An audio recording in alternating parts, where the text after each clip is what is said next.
যেমন আপনারা একটা জিনিস দেখেন, আপনাদেরকে আমি একটা জিনিস দেখাই। দেখেন ক্যাপকার্টে চলে আসলাম, ক্যাপকার্টে এসে আমি একটা নিউ টেক্সট দিলাম, নিউ টেক্সটে এসে আমি এখানে একটা জিনিস লিখে দিলাম। আপনি একটা জিনিস দেখেন, আমি এখান থেকে একটা টেক্সট নিয়ে কিন্তু টেক্সটের উপর আমি বাংলা লিখতেছি। আমি এখানে বাংলা লিখে ক্লিক করলাম, দেখেন আমার লেখাটা ঠিক এরকম একটা আবিজাবি হয়ে গেছে। এখানে কিন্তু আমি যা লিখছি তা কিন্তু বোঝা যাইতেছে না, তাই তো? তো আপনি আরেকটা জিনিস দেখেন এখন। তো এখন একটা জিনিস দেখেন আমার লেখার কিন্তু ফন্ট মানে আমার লেখার কিন্তু সাইজটাই কিন্তু চেঞ্জ হয়ে গেল। আগের লেখা আর এখনের লেখা দিন রাত তফাৎ হয়ে গেল। আগের লেখা একটু বোঝা যাচ্ছিল না, এরকম ভাবছিল, আর এখনকার লেখাটা এতটা স্পষ্ট হয়েছে, আপনি কিন্তু দেখলে কিন্তু বুঝতে পারবেন। তো আপনারা যারা ক্যাপকাট দিয়ে ভিডিও এডিটিং করেন তারা কিভাবে এই কাজটা করবেন, তো চলুন দেখে নিয়ে আসি। হ্যালো এভরিওয়ান, আসসালামু আলাইকুম।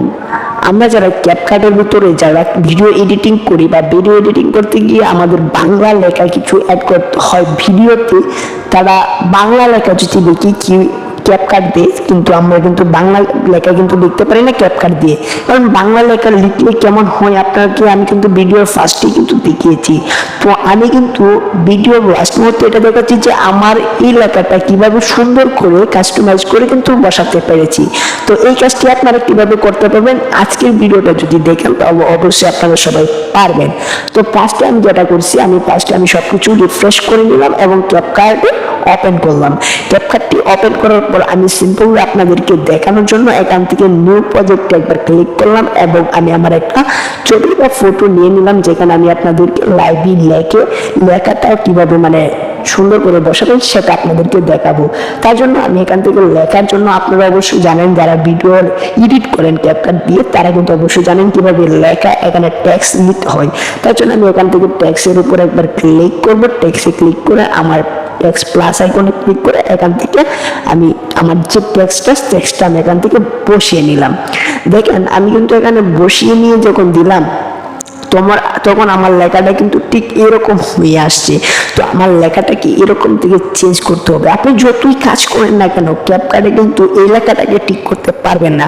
তো এই লেখাটাকে ঠিক করতে হলে সিম্পল একটা কাজ করতে হবে। সেই কাজটা কি, আপনাকে চলে আসতে হবে এখান থেকে এই অপশনে স্টাইল অপশনে একবার ক্লিক করতে হবে। স্টাইল অপশনে ক্লিক করলে এরকম একটা ইন্টারফেস দেখতে পারবেন। দ্যাটস ওয়াই আপনি এখান থেকে অ্যাড ফন্ট নামের একটা বাটন দেখতে পাবেন, জাস্ট অ্যাড ফন্টের উপর একবার ক্লিক করবেন।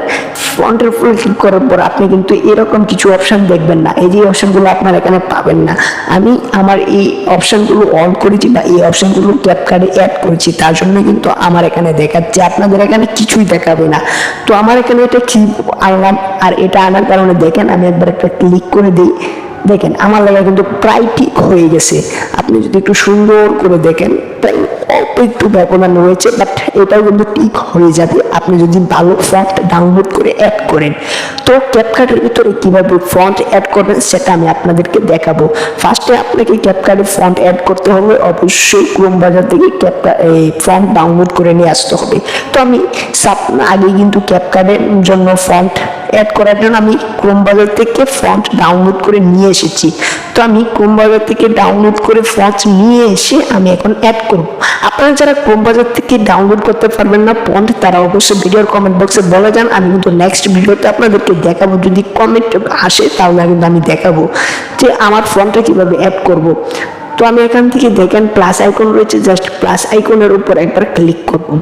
ক্লিক করার পর এখানে আপলোড ফাইলে ক্লিক করব। আপলোড সাইটে ক্লিক করলে আমার এখানে যতগুলো ফন্ট রয়েছে দেখেন আমার এখানে কত শত ফন্ট রয়েছে, এগুলো সব ফন্ট। তো আমি এখান থেকে যে কোনো একটা ফন্ট কিন্তু এখানে বসাতে পারি। তার জন্য আমি চাইলাম এই ফন্টটা আমি অ্যাড করব। তো আমি এই ফন্টটার উপর একবার ক্লিক করলাম। তো আমার ফন্টটা কিন্তু অলরেডি আমার এখানে চলে আসছে। কোথায় চলে আসছে, এই যে দেখেন এই ফন্টটা আমাকে মার্ক করে তারা দেখিয়ে দিচ্ছে এই ফন্টটা কিন্তু ইতিমধ্যে আমার এখানে জয়েন হয়েছে বা অ্যাড করা হয়েছে। তো আমি এই ফন্টটার উপর একবার ক্লিক করলে দেখেন ফন্টটা কিন্তু অলরেডি চেঞ্জ হয়ে গেছে তার স্টাইলটা। তো এইভাবে কি যারা মনে করেন যে ভিডিও এডিটিং করতে গিয়ে যখন বাংলা ফন্টের অ্যাড করতে হয় বা বাংলা লিখতে হয় তখন কিন্তু এরকম সুন্দর করে ক্যাপকাটে লেখা যায় না। ক্যাপকাট অফিসিয়ালি কিন্তু এরকমভাবে তারা নিজেরা এরকমভাবে প্রসেসিং করেছে, তার কারণে কিন্তু আপনি এখানে বাংলা লিখতে পারবেন না। তো বাংলা লিখতে হলে অবশ্যই ফন্ট অ্যাড করে নিতে হবে, তাহলে কিন্তু বাংলা লিখতে পারবেন। তবে বাংলা লিখতে গিয়ে অনেক সময় বিভিন্ন ধরনের সমস্যা হতে পারে, বাট সমস্যাগুলো সমাধান করার জন্য আজকের ভিডিওটি স্পেশালিস্ট আপনাদের জন্য। তো ভিডিওটি যদি ভালো লেগে থাকে আর ফন্ট কিভাবে ক্রোম ব্রাউজার থেকে ডাউনলোড করতে হয় সেই সম্পর্কে যদি ভিডিও চান অবশ্যই কমেন্ট বক্সে লিখে যাবেন। তো ভিডিওটি ভালো লাগলে শেয়ার করে দেবেন আর মস্ত চ্যানেলটিকে সাবস্ক্রাইব করে রাখবেন।